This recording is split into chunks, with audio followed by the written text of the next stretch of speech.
Salam,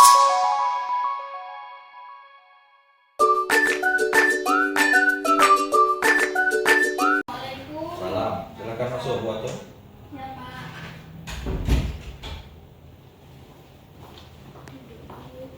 Silakan dulu Bu Atun. Baik Pak. Ada yang bisa dibantu? Iya Pak, rencananya saya akan melakukan kegiatan diseminasi untuk pemahaman budaya positif untuk seluruh Dewan Guru dan Tendik di SMA Negeri 2 Sawang. Di sini saya juga mengharapkan kehadiran dari Bapak untuk melakukan kegiatan tersebut, di mana kegiatannya akan saya laksanakan di hari Senin tanggal 26 Agustus 2024. Jadi diseminasi budaya positif Iya, tanggal 26 Senin depan. iya Pak.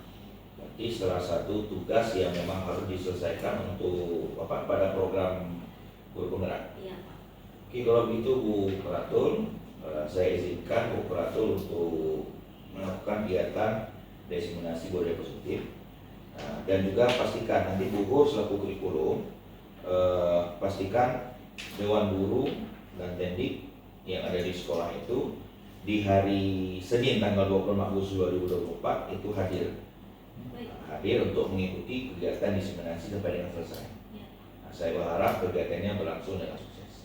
Baik Pak, terima kasih banyak atas waktu yang sudah Bapak berikan. Ya, sama-sama. Sukses selalu Bu Atun. Iya Pak. Baik Pak, saya mohon izin dulu Pak. Assalamualaikum warahmatullahi wabarakatuh. Wassalamualaikum. Wassalatu wassalamu ala Rasulillah wa ala alihi wa sahbihi wa mawala. Asyhadu an la ilaha illallah wahdahu la syarikalah wa asyhadu anna Muhammadan abduhu wa rasuluhu la nabiyya ba'da. Rabbi shrah li sadri wa yassir li amri wa hlul 'uqdatam min lisani yafqahu qawli. Yang kami hormati Bapak Ibu Wakil Kepala Sekolah, yang kami hormati dan kami muliakan seluruh Dewan Guru dan Tendik SMA Negeri 2 Sawang, dan yang terkhususnya spesial termulia yaitu Ibu Quratul Aini yang pada hari ini tampil di depan sebagai calon guru penggerak angkatan 11 dari SMA 2 Sawang, yang mana pada hari ini beliau akan melakukan kegiatan diseminasi berbagi pemahaman dan pengalaman modul 1.4. Baik Bapak Ibu, adapun kegiatan ini merupakan salah satu kegiatan yang memang harus dipenuhi oleh seorang calon guru penggerak. Ini baru langkah awal, nanti ada langkah selanjutnya. Jadi saya harap dalam kesempatan ini Bapak Ibu bisa mengikuti kegiatan ini sampai dengan selesai. Kegiatan diseminasi berbagi pemahaman dan pengalaman modul 1.4 budaya positif pada hari tanggal 26 Agustus 2024 langsung saya buka dan saya serahkan kepada Ibu Quratul Aini untuk memulai kegiatan diseminasi ini. Semoga kegiatan diseminasi ini bisa berjalan dengan lancar tanpa ada hambatan. Terima kasih. Billahi taufiq wal hidayah. Wassalamualaikum warahmatullahi wabarakatuh.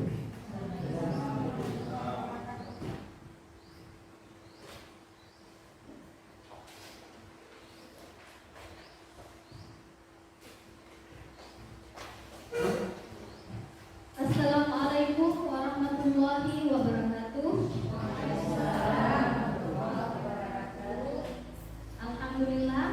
Alhamdulillahirabbil alamin. Wassalatu wassalamu ala asyrafil anbiya'i wal mursalin wa ala alihi wa sahbihi ajma'in. Puji dan syukur kehadirat Allah Subhanahu wa taala yang telah memberikan kita kesehatan sehingga kita dapat berkumpul di ruang guru SMA Negeri 2 Sawang yang sangat sederhana ini.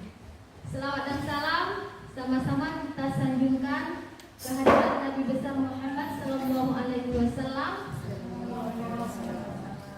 yang telah membawa kita dari alam jahiliyah ke alam yang Islamiyah, dari alam kebodohan ke alam yang berilmu pengetahuan dan penuh dengan pendidikan seperti sekarang ini.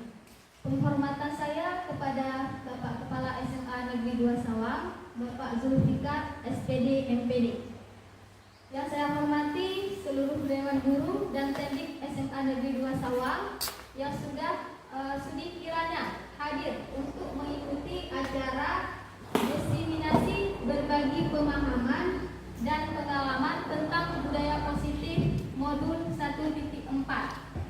Ini merupakan tugas kami daripada CDP, yaitu di modul 1.4, tugas terakhir di modul 1.4. Dengan adanya diseminasi ini, maka berakhirlah modul 1.4. Terima kasih banyak kepada seluruh Dewan Guru dan Tendik yang sudi kiranya sudah menempatkan sedikit waktu untuk bisa kita membersamai tentang budaya positif. Sebelumnya, saya ingin memperkenalkan terlebih dahulu. Yang paling ujung itu mungkin Bapak Ibu sudah kenal. Itu saya sendiri, Ibu Quratul Aini, CGP Angkatan 11 Kabupaten Aceh Utara dari SMA Negeri 2 Sawang. Kemudian yang di tengah itu adalah fasilitator kami yang sudah membersamai 2 bulan lebih ya bersama kami CGP Angkatan 11. Beliau itu asalnya dari Aceh Utara. Sekarang beliau sudah di Banda Aceh, jadi pengawas sekolah dasar. Kemudian yang paling akhir itu mungkin juga tidak asing lagi bagi Bapak Ibu. Sebelumnya itu adalah pengajar praktik daripada Bapak Kepala Sekolah kita, yaitu Bapak Zulfikar, dan sekarang kembali menjadi pengajar praktik untuk saya di CGP Angkatan 11.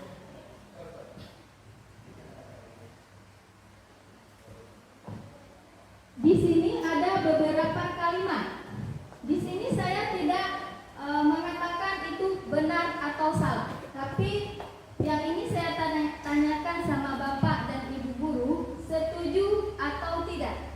Jawaban Bapak atau Ibu Guru itu tidak ada yang namanya benar atau salah. Yang pertama, hukuman dapat mendisiplinkan anak. Yang kedua, memberikan hukuman positif seperti membersihkan lingkungan kelas, membaca dapat mendisiplinkan anak. Yang terakhir, memberikan penghargaan, meningkatkan disiplin anak. Untuk kalimat yang pertama, hukuman dapat mendisiplinkan anak. Yang setuju, coba tunjuk tangan. Hukuman dapat mendisiplinkan anak. Ada enggak yang setuju? Yang setuju tunjuk tangan. Satu orang. Satu orang ya. Kemudian yang tidak setuju, semuanya. Baik. Untuk soal nomor 2, memberikan hukuman positif seperti membersihkan lingkungan kelas, membaca dapat mendisiplinkan anak. Yang setuju? 1, 2, 3, 4, 5, 6, 7. Yang tidak setuju? Berarti selebihnya tidak setuju ya. Kemudian yang terakhir, memberikan penghargaan, meningkatkan disiplin anak. Ini bagaimana? Yang setuju? 1 orang. Kemudian yang tidak setuju? Yang tidak setuju banyak ya. Banyak yang tidak setuju berarti. Berarti untuk kalimat nomor 1, hukuman dapat mendisiplinkan anak. Boleh saya minta pendapat 1 orang tadi yang setuju? Pak Khairuddin, apa pendapatnya? Hukuman dapat Tunggu dulu Pak.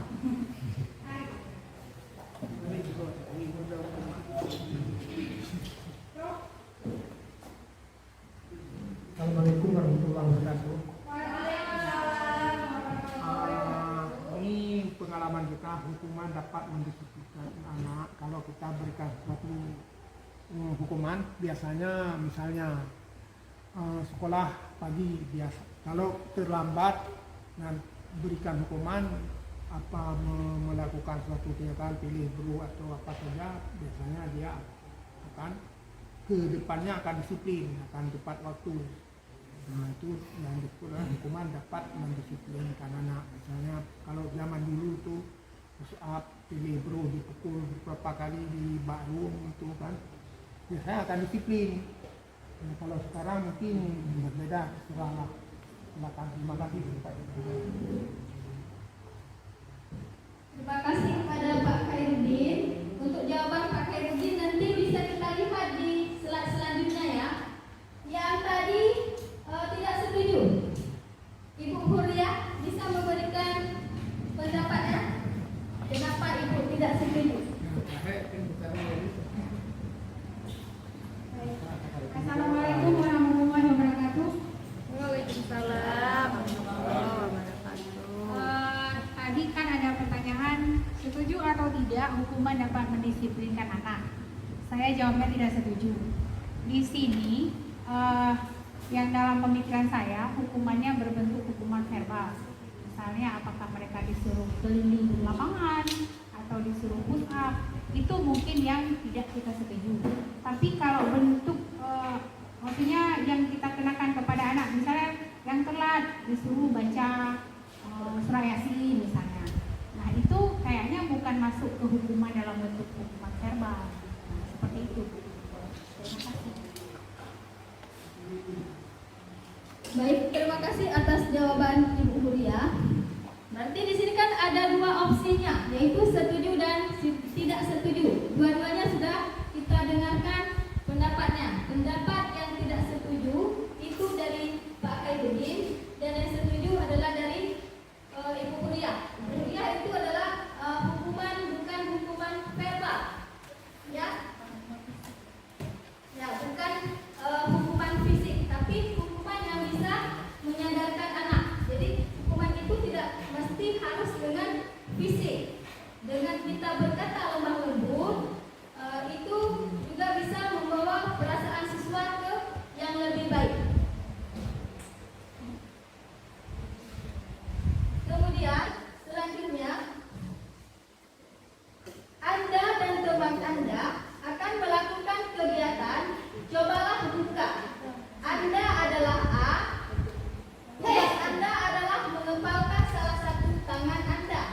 Coba Anda bayangkan bahwa Anda menyimpan suatu yang sangat berharga di dalam kepalan tangan Anda. Anda perlu menjaga benda tersebut sekuat tenaga Anda, karena begitu pentingnya untuk kehidupan Anda. Tugas D, itu rekan Anda. Jadi dari cuplikan ini nanti bisa dipraktekkan. Yang duduknya berdua-dua ya, berdua-duaan bisa dipraktekkan. Adalah mencoba dengan segala cara untuk membuka kepalan tangan Anda. Teman Anda B boleh membujuk, menghardik, mengintimidasi, memarahi, menggoda, menggelitik, bahkan menawari Anda uang agar Anda bersedia membuka kepalan tangan Anda. Cobalah lakukan kegiatan, cobalah buka di atas tangan, di atas dengan B secara bergantian. Masing-masing A dan B memiliki waktu 30 detik saja. Sesudah itu, diskusikan kegiatan ini dan coba jawab pertanyaan-pertanyaan di bawah ini secara mandiri dan diskusikan kembali dengan rekan Anda B. Bandingkan jawaban Anda apakah berbeda atau sama. Bila mana berbeda, kira-kira mengapa? Nah, Bapak Ibu boleh yang duduk berdua untuk mempraktekkan. Yang satu menggenggam tangannya, yang satu lagi berusaha supaya tangan tersebut bisa terbuka. Yang tadi bisa menggelitik ataupun merayu ataupun membujuk. Silahkan, siapa satu orang yang bisa menggelitikkan? Busyar dan Ucut. Ayo Busyar. Satu orang yang menutup, satu orang yang merayu. Dikepal tangannya. Dikepal seperti ini. Nah, ini dikepal Busyar. Ya. Coba Busyar lain. Bisa rayu. Bisa dengan menggelitik, merayu atau bagaimanapun caranya. Apakah Ibu Cut Al-Munadia itu membuka tangannya atau tetap dengan kepala tangannya yang tertutup? Coba buka. Boleh dirayu, Busyar. Saya akan memberikan uang untuk Cut Al-Munadia 1 juta.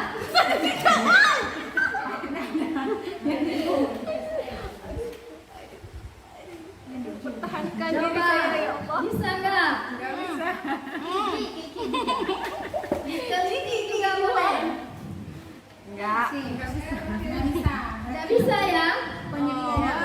Pendirian Ibu Cut Al-Munadia itu berarti tetap dengan pendiriannya. Ayo lucu ya. Apakah berbeda atau sama? Bila mana berbeda, kira-kira mengapa? Apakah Anda atau B membuka kepalan tangan Anda? Mengapa alasan Anda atau B membuka kepalan tangan Anda? Tadi Ibu Cut Al-Munadia, walaupun dengan segala cara Ibu Syariah menyuruh Ibu Cut Al-Munadia untuk membuka kepalan tangannya, Ibu Cut Al-Munadia tetap bersikukuh tangannya itu tidak dibuka. Dalam kegiatan ini, sesungguhnya siapa yang memegang kendali atau kontrol untuk membuka atau menutup kepalan tangan? Siapa Bapak Ibu? Ibu Cut sendiri. Ibu Cut Al-Munadia sendiri yang memegang kontrolnya ya. Kalau misalnya Ibu Cut Al-Munadia sudah bersikukuh untuk tidak membuka, berarti yang memegang kontrol itu adalah diri kita sendiri, bukan orang lain. Ya. Intinya berarti kita sendiri yang bisa membuat kita ini berhasil, bukan orang lain. Walaupun sebanyak mana godaan yang diberikan oleh orang lain, kalau diri kita ini sudah bersikukuh, maka itu akan menjadi hak kita ya. Nah, kemungkinan jawabannya.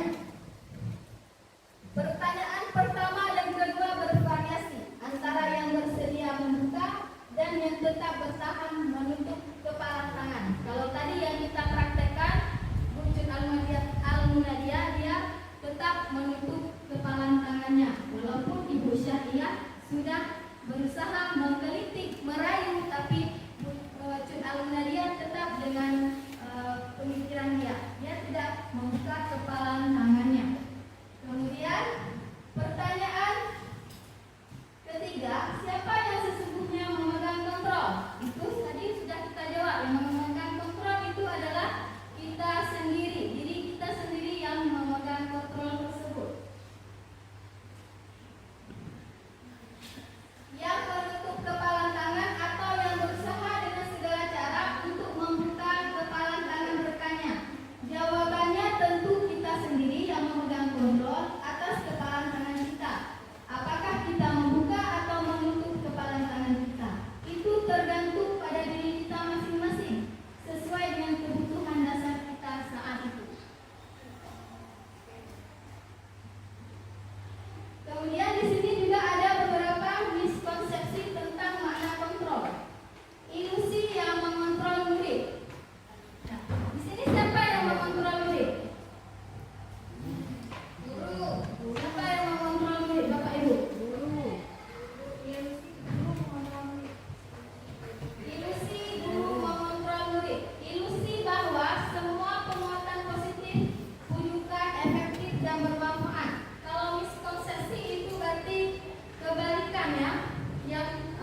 aja kita tidak bisa menerapkan 5S, waktu kita di depan siswa, misalnya kita nggak ada pun senyum.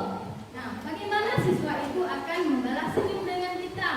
Makanya terapkanlah dulu ke diri kita sendiri, baru kita menerapkan ke orang lain. Nah, contoh budaya positif yang sudah kita laksanakan di SMA Negeri 2 Sawang. Kita setiap 1 bulan 2 kali itu ada melakukan pengajian rutin. Kemudian apalagi budaya positif yang sudah kita laksanakan setiap pagi sebelum dimulainya pembelajaran itu 15 menit kita selalu melaksanakan pengajian rutin sebelum pembelajaran dimulai. Kemudian salam siswa ataupun guru saat bertemu itu selalu salam menyalami. Nah, menandakan siswa tersebut adalah santun. Disiplin positif. Disiplin berasal dari kata disiplina, berarti belajar. Disiplin mengacu pada disiplin diri yang memiliki tanggung jawab terhadap apa yang dilakukan berdasarkan nilai-nilai yang diyakini. Nah, nilai-nilai apa yang harus kita yakini untuk terjadinya suatu disiplin? Itu adalah nilai-nilai kebajikan ya. Nilai-nilai kebajikan. Sebagai pendidik, tujuan kita adalah menciptakan peserta didik yang memiliki disiplin diri sehingga mereka berperilaku mengacu pada nilai-nilai kebajikan universal dan memiliki motivasi intrinsik dalam perubahan perilaku ke arah yang lebih baik lagi. Bagaimana di sini kebajikan nilai kebajikan universalnya? Nilai kebajikan universal itu ada yang dari profil pelajar Pancasila, yaitu beriman, bertakwa kepada Tuhan Yang Maha Esa, kemudian mandiri, bernalar kritis, berkebinekaan global, bergotong royong, dan kreatif. Itu dari profil pelajar Pancasila juga termasuk dari pada nilai-nilai kebajikan. Kemudian disiplin positif merupakan salah satu cara penerapan disiplin yang bertujuan untuk menumbuhkan kesadaran serta memberdayakan peserta didik tanpa imbalan, penghargaan, ancaman atau hukuman. Jadi di sini sudah jelas ya dari kalimat tadi yang pertama, hukuman dapat mendisiplinkan siswa. Berarti di sini serta memberdayakan peserta didik tanpa imbalan, penghargaan, ancaman atau hukuman. Hukuman yang kita berikan kepada peserta didik itulah tadi yang seperti dibilang oleh Ibu Mulia, bukan hukuman universal, tapi kalau misalnya hukuman yang kita berikan siswa datang terlambat, itu kita suruh keliling lapangan sampai 20 kali, itu hukuman dapat apa dari kalimatnya Bapak Ibu yang pertama? Hukuman dapat mendisiplinkan siswa. Semakin kita membuat kekerasan kepada siswa, maka siswa tersebut akan kebal ya Bapak Ibu. Oh, besok saya disuruh keliling lapangan lagi, saya akan keliling lapangan. Makanya bukan hukuman universal. Tapi kalau misalnya kita memberikan hukuman, siswa datang terlambat, kita suruh membaca buku, misalnya di jam kimia dia datangnya terlambat, kita suruh dia ke pustaka. Di pustaka kan ada petugas pustaka. Kita suruh dia membaca buku kimia di sana, itu boleh. Asal jangan hukuman yang universal, hukuman yang berat. Misalnya disuruh di lapangan sampai 2 jam dan 3 jam, itu tidak boleh. Kemudian ada satu lagi, penghargaan. Ya, penghargaan itu tidak mesti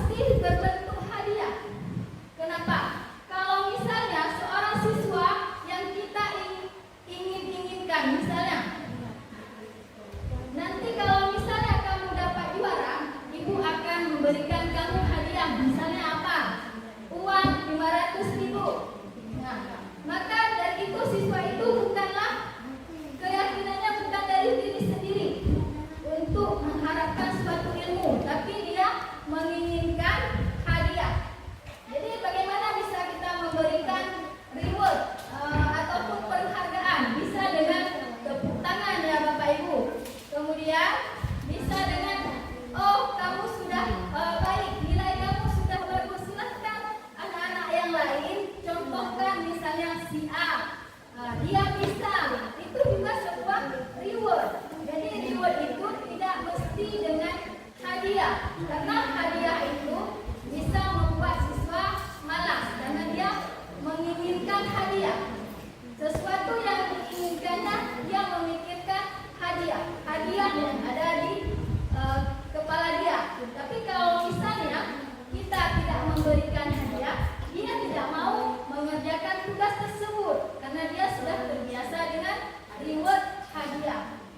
Ya. Jadi sudah jelas ya Bapak Ibu. Kalau misalnya tadi hukuman dapat mendisiplinkan siswa, boleh, asalkan bukan hukuman yang universal, hukuman yang berat-berat. Nah, kalau dulu kan hukumannya itu pasti berat. Siswa tidak mengerjakan tugas, itu disuruh berdiri di depan Lapangan.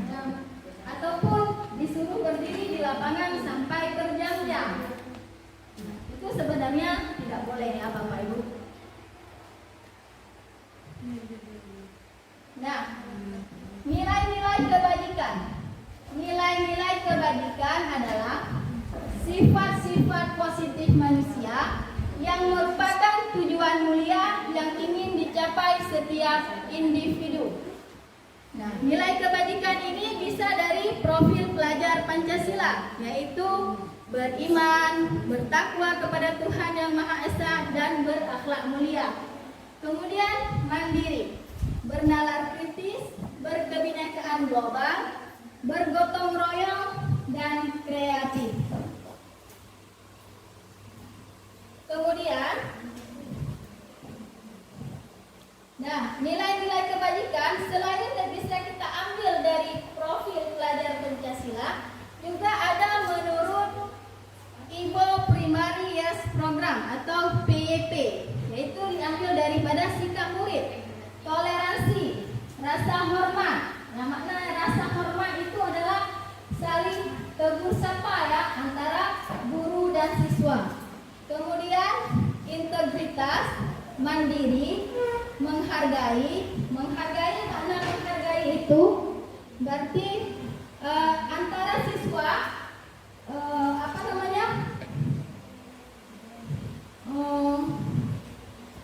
menghargai berarti di antara siswa itu ilmunya itu tidak sama. Ada siswa yang ilmunya itu tinggi, ada siswa yang pengetahuannya rendah, ada siswa yang pengetahuannya sedang. Jangan nanti kalau siswa itu cerdas, ada siswa yang tidak cerdas, maka si siswa cerdas ini itu aja kamu nggak bisa. Nah, tapi di sini saling menghargai. Siswa yang tidak bisa diajarkan oleh siswa yang bisa, begitu juga sebaliknya. Kalau dengan guru, ya jangan ada perbandingan antara siswa yang cerdas dengan siswa yang sedang-sedang saja ataupun yang di bawah. Tapi di sini kita saling menyamakan. Kemudian antusias, keingintahuan itu setiap peserta didik keingintahuannya itu berbeda-beda. Ada siswa yang keingintahuannya itu nggak usah kita pelajari, tapi ada siswa yang dia ingin merasa lebih. Kemudian kreativitas ini bisa kita lihat daripada kemampuan siswa. Kemampuan siswa ini itu berbeda-beda. Ada siswa mungkin yang lebih suka dengan pelajaran biologi. Pelajaran biologi yang dia sukai misalnya keanekaragaman hayati. Kemudian ada juga siswa yang menyukai pelajaran kimia. Pelajaran kimia yang disukai oleh siswa itu masalah reaksi redoks misalnya. Itu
santun itu hampir sama di yang pertama dan kedua juga ada hormat dan santun.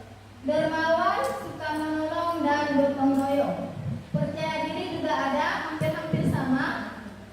Kepemimpinan dan keadilan, baik dan rendah hati, toleransi, kedamaian dan kesatuan.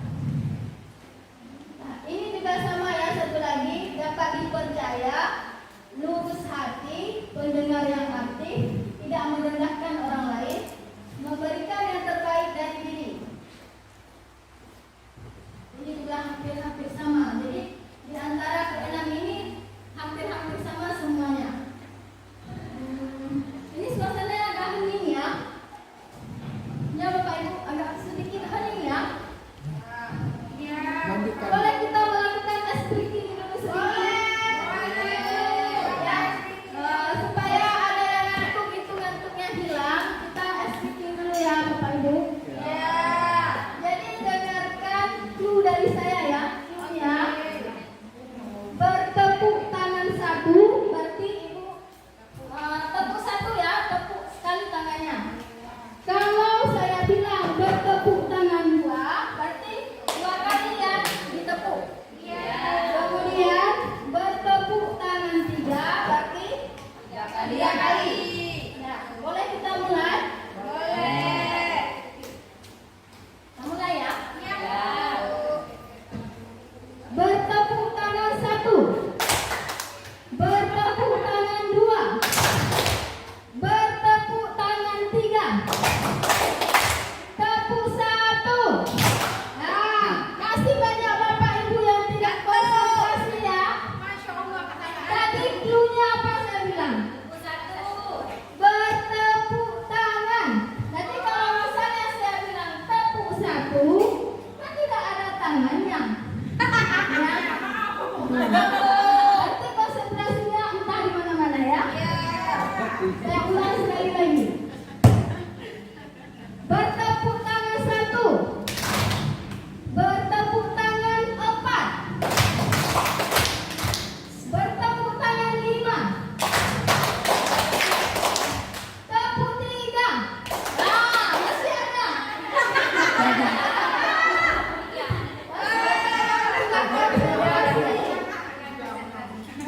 Sekali lagi biar pas 3 kali. Kalau misalnya ketiga ini ada yang salah itu yang maju untuk SBK di depannya. Nah, bertepuk tangan satu, bertepuk tangan empat, bertepuk tangan dua, tepuk tiga. Ya,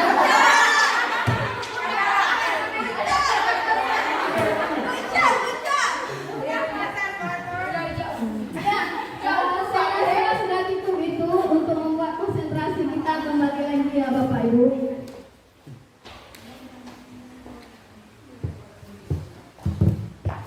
Nah, konsentrasinya sudah kembali lagi ya. Nah, kita lanjut ke motivasi perilaku manusia. Yang pertama ada internal. Internal itu berasal dari diri mereka sendiri. Kemudian ada eksternal. Eksternal seperti yang kita bilang tadi, berarti motivasinya mengharap suatu imbalan. Ingin mencapai kesuksesan tapi ada imbalannya. Ya, banyak sekarang yang sesuatu itu kita lakukan, kita hanya menginginkan imbalannya. Tapi kalau misalnya internal, itu dari diri kita sendiri. Nah, misalnya kita di SMA Negeri 2 Sawang. Kita di sini wajib hadir itu adalah jam 7.45. Ya, jam 7.45 kita sudah ada di SMA Negeri 2 Sawang.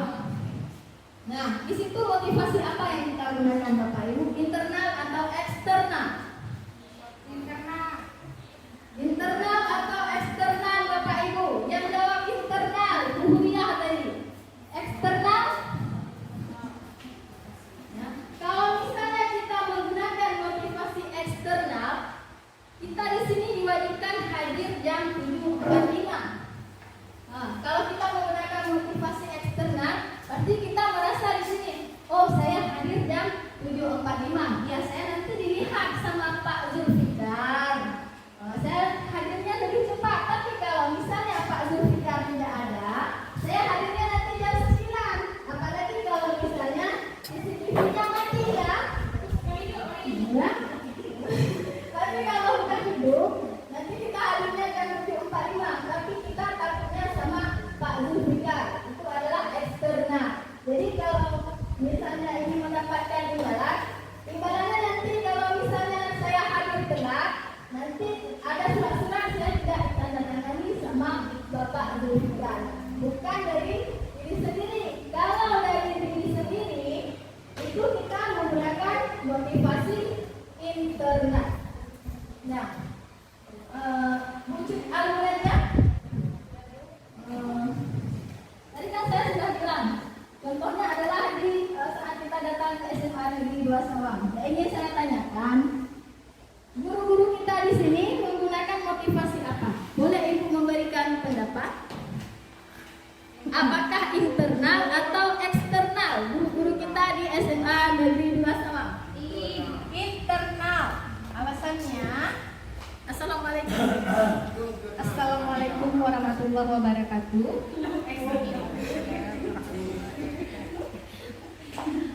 Izinkan saya menjawab Bu Kuratul. Motivasi yang diberi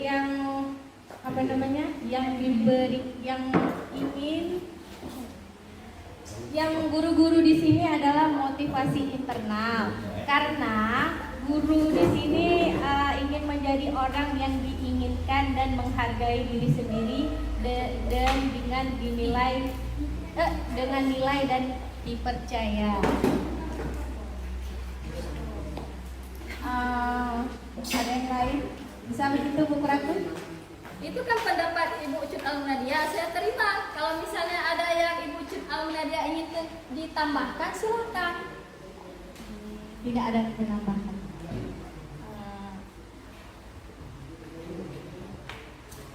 Ibu Huria, ada yang ingin ditambahkan?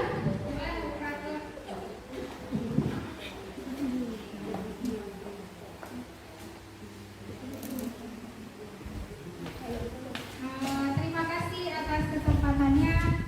Tadi kan pertanyaan sesuai dengan slide yang dimaksud Bu Kuratul, motivasi yang dimiliki oleh guru khususnya guru SMA Negeri 2 Sawang, apakah motivasi internal atau eksternal?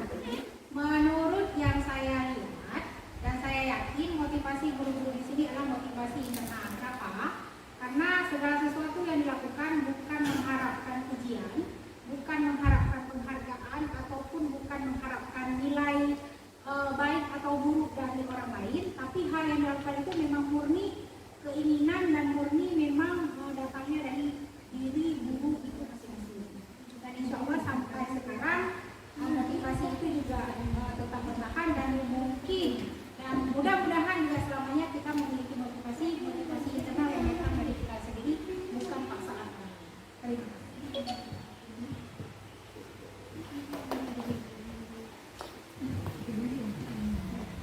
Terima kasih kepada jawaban Ibu Huria. Kalau misalnya di dalam diri kita sudah ada motivasi internal, itu sudah alhamdulillah sekali ya Bapak Ibu. Kemudian motivasi perilaku manusia. Jika motivasi yang ada pada anak adalah motivasi eksternal, maka guru perlu berupaya untuk menumbuhkan motivasi internal yang ada pada diri anak, agar mereka dapat menghargai diri sendiri dengan nilai-nilai yang mereka percayai.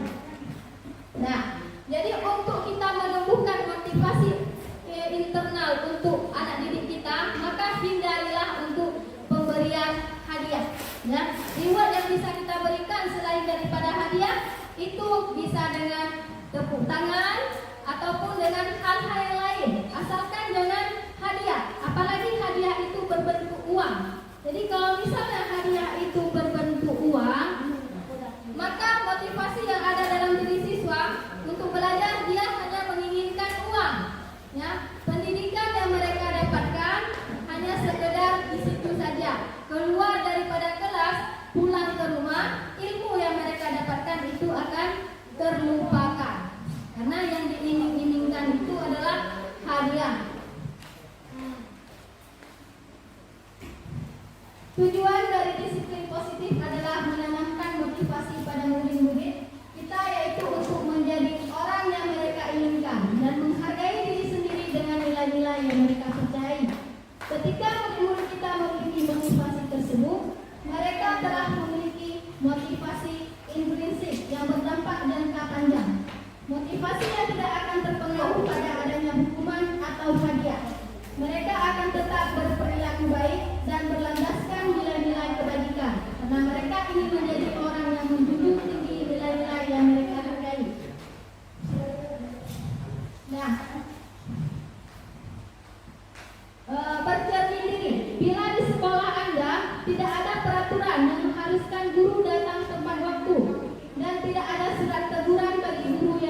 maka kita sebagai guru akan datang tepat waktu.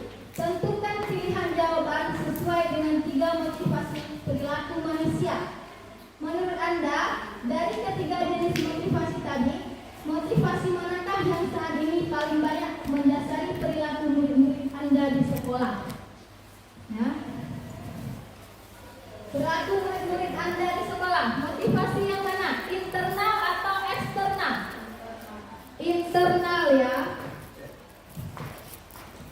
Mengapa keyakinan kelas? Mengapa tidak peraturan saja?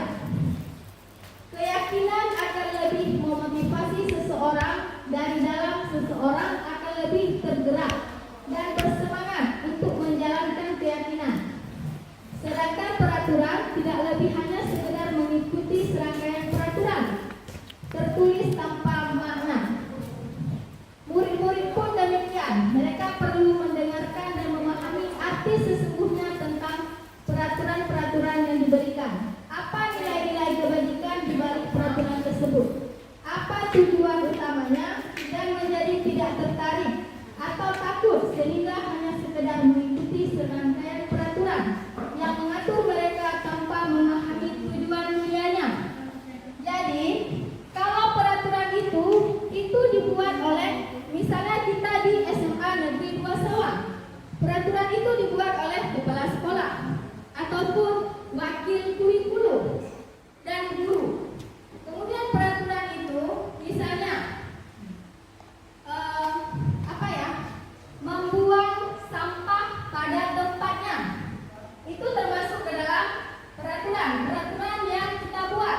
Tapi kalau misalnya keyakinan, apa keyakinan yang harus dimiliki oleh siswa tersebut? Tanggung jawabnya untuk tidak membuang sampah sembarangan.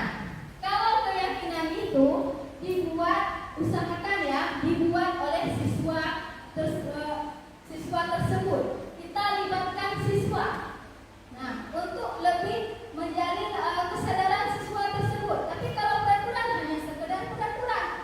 Nah, seperti kita buat memakai sepatu berwarna hitam. Nah, itu adalah peraturan sekolah yang kita buat. Tapi saat kita membuat keyakinan kelas, saat siswa membuat keyakinan kelas, maka di situ adalah tanggung jawab. Ya, kenapa kita harus keyakinan bukan peraturan? Usahakan buat keyakinan itu, libatkanlah siswa. Setelah kita buat keyakinan, tanda tangani di atas kertas putih. Kemudian baru kita buat dalam bentuk poster. Nah, saat siswa tersebut melanggar peraturan tersebut, maka mereka akan mengingat keyakinan apa yang telah mereka buat. Nah, maka mereka akan berubah. Saya lihat dari kelas 1 sampai dengan kelas 3 itu semua sudah tertempel ya, keyakinan kelas. Nah, yang dibuat bersama wali kelas. Nah, untuk seterusnya keyakinan kelas tersebut usahakan libatkan siswa untuk membuat keyakinan kelas.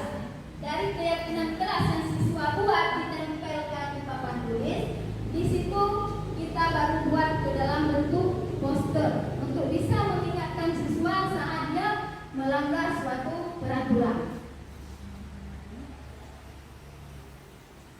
Nah, kebutuhan dasar manusia.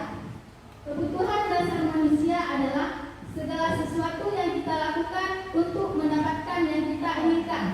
Seluruh aktivitas yang kita lakukan memiliki tujuan tertentu, dan semua usaha baik yang kita lakukan adalah dalam rangka agar kebutuhan dasar terpenuhi dengan baik. Nah, yang pertama itu ada bertahan hidup. Untuk bertahan hidup kita memerlukan makanan, pakaian, tempat tinggal. Untuk makanan, dalam sehari kita makan itu adalah 3 kali. Kalau misalnya dalam sehari 1 kali saja kita tidak makan, maka pikiran kita itu tidak akan waras ya Bapak Ibu. Kemudian kasih sayang. Nah, kasih sayang ini kita rasa diterima. Contohnya saat kita ke SMA Negeri 2 Sawang. Kalau misalnya kita ke SMA Negeri 2 Sawang, kita memiliki rasa tidak diterima. Nyaman tidak? Tidak nyaman ya, makanya kita harus ada rasa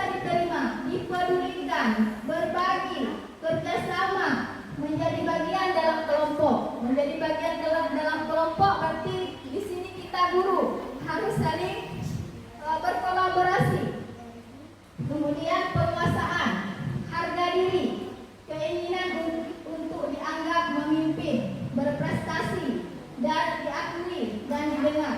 Kemudian kebebasan, kebebasan untuk mencoba hal baru. Misalnya kita di sini ingin mengikuti CGP, berarti kan harus ada kebebasan.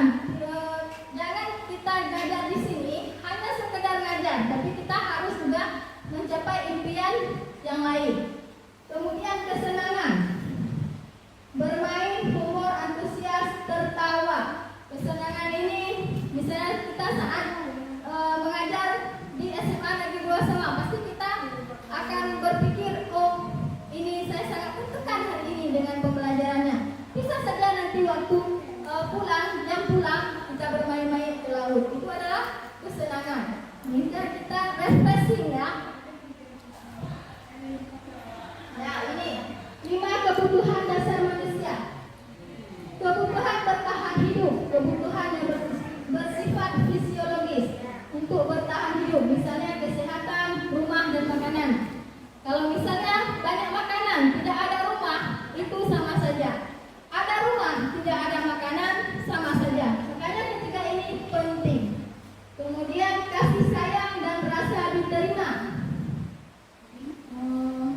Untuk merasa menjadi bagian dari satu kelompok. Jadi di SMA Negeri 2 Sawang, kalau misalnya kita datang ke sini, ada satu kawan kita yang tidak suka dengan kita, pasti perasaan kita tidak enak di sini. Makanya di sini harus ada saling menerima, melengkapi.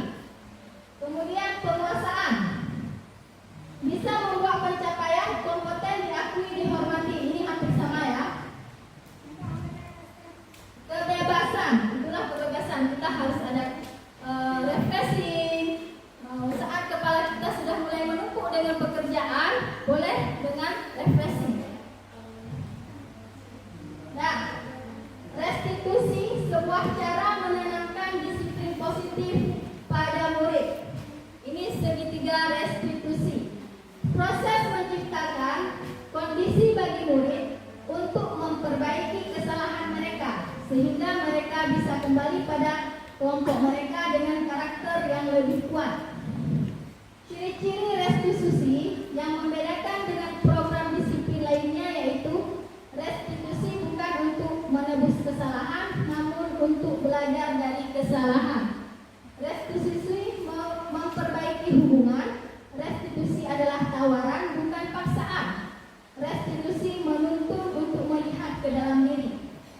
Restitusi mencari kebutuhan dasar yang mendasari tindakan. Restitusi diri adalah cara yang paling baik. Restitusi fokus pada karakter, bukan tindakan. Restitusi menguatkan. Restitusi fokus pada solusi, ya, bukan mencari masalah.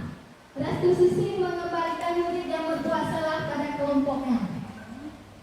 Nah, posisi kontrol itu ada penghukum. Seorang penghukum bisa menggunakan hukuman fisik maupun verbal. Itu untuk posisi kontrol yang penghukum. Misalnya ada siswa yang salah, itu nggak ditanyakan apa kesalahannya, tapi langsung menghukum. Silakan kamu keluar, kamu berdiri di luar sampai jam pelajaran ibu habis atau selesai. Kemudian pembuat merasa bersalah, ya, siswa itu yang disalahkan. Kita tidak mau mendengar alasan siswa tersebut terlebih dahulu. Kemudian teman, guru pada posisi ini tidak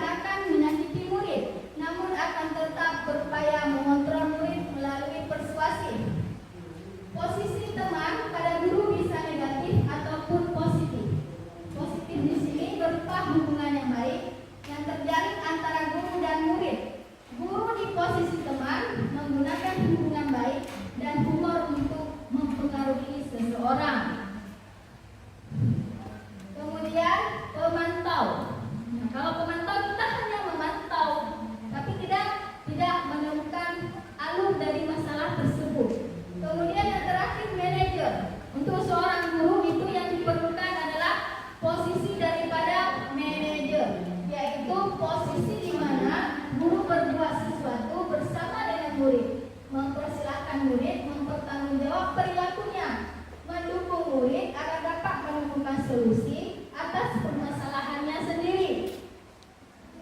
Nah, ini ada kasus ya, siswa datang terlambat saat jam pelajaran. Kalau misalnya kita penghukum, itu gaya bicara kita juga berbeda. Kalau penghukum, silahkan keluar dan jangan masuk lagi, kamu sudah terlambat. Kita di sini tidak mendengar alasan anak itu tersebut terlambat kenapa. Kemudian kalau pembuat merasa bersalah, berapa kali ibu harus memberitahu kamu? Kamu selalu saja mengecewakan ibu.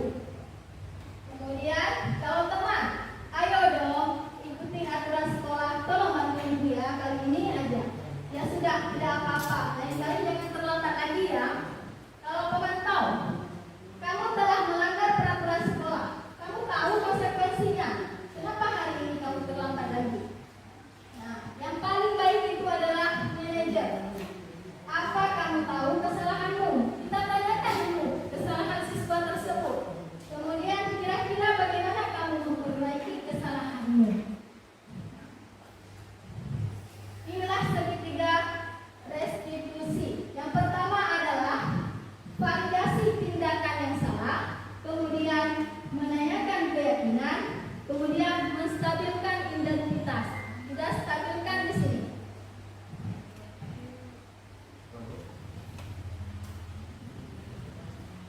Nah, ini ada video ya, video yang saya buat dengan siswi kelas 2 IPA 1. Itu yang kasus pertama, itu dia kasus ada kawannya yang selalu menyontek ke pekerjaan PR dia. Nah, di sini dia membuat keributan di dalam kelas. Kemudian yang kasus kedua, dia datang terlambat. Nah, karena tidurnya terlalu malam. Keesokan harinya saat dia ke sekolah, dia datang terlambat. Boleh kita lihat videonya?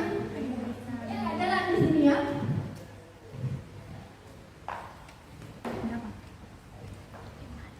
Gimana?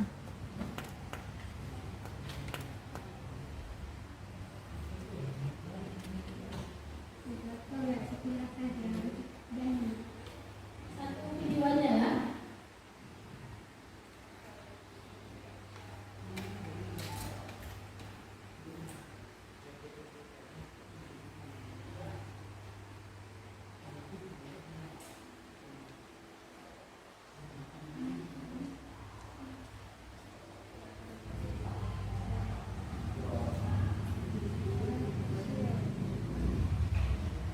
Karena nggak pakai ini ya.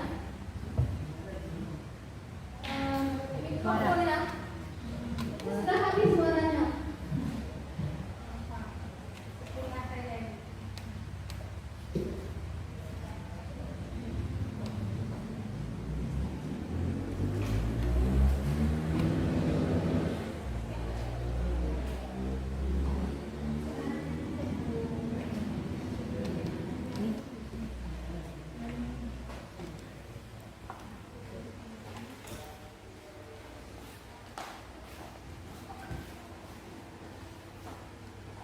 Video restitusi tadi, suaranya nggak tahu saya kenapa ada dibilang. Jadi untuk mendengarkan video restitusi, nggak jadi kita putar ya Bapak Ibu.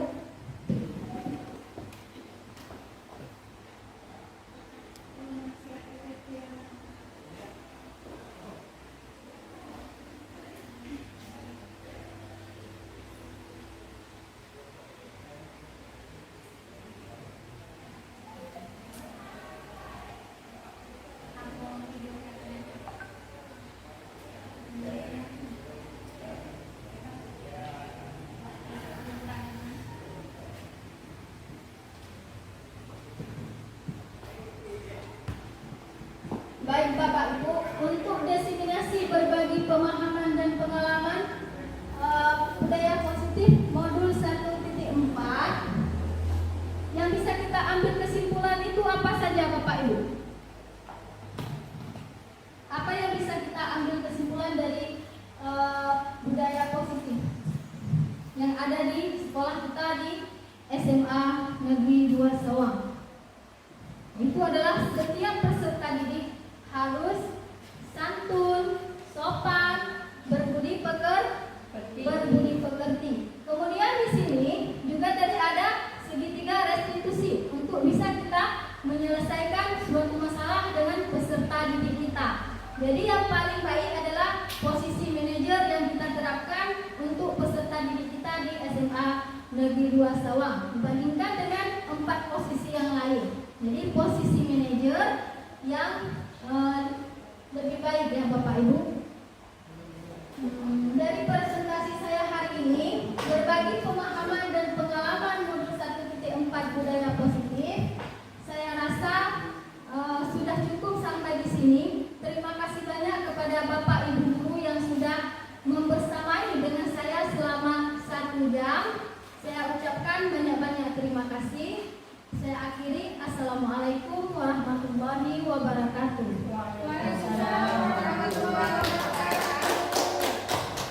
Assalamualaikum warahmatullahi wabarakatuh.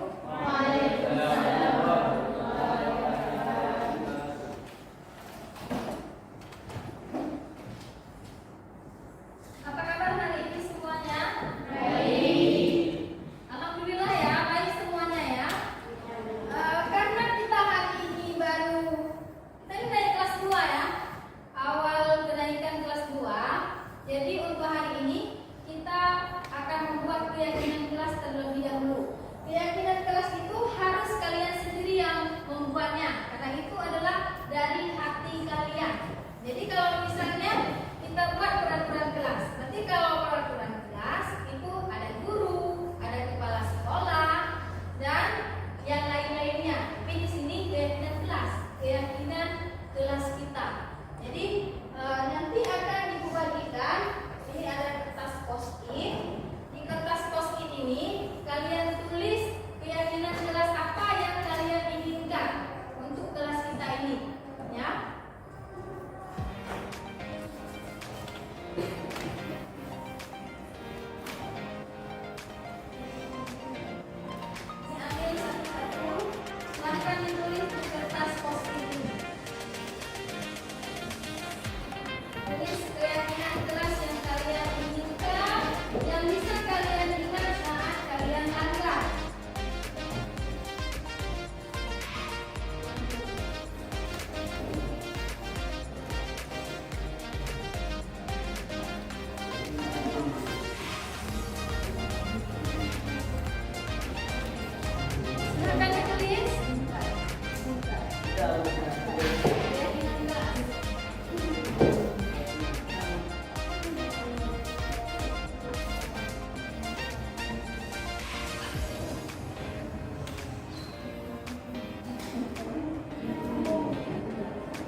Siapa lagi? Mirda.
Untuk penandatanganan keyakinan kelas sudah kita lakukan semuanya.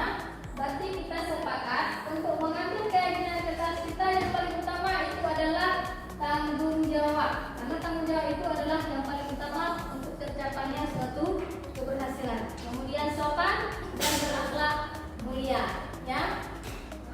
Dengan adanya keyakinan kelas ini, Ibu harapkan untuk kalian semua bisa mematuhi peraturan yang sudah ditetapkan di SMA Negeri 2 Sawang. Untuk hari ini, hanya ini yang bisa Ibu sampaikan mengenai keyakinan kelas. Segala kekurangannya Ibu minta maaf. Assalamualaikum warahmatullahi wabarakatuh.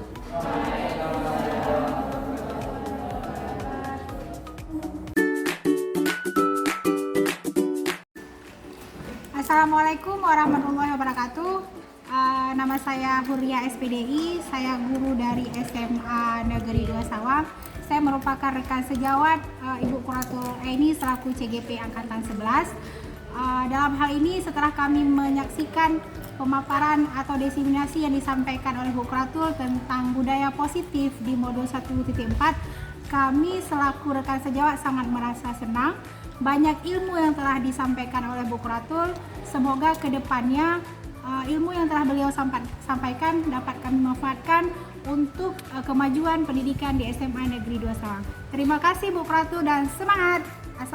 Assalamualaikum warahmatullahi wabarakatuh.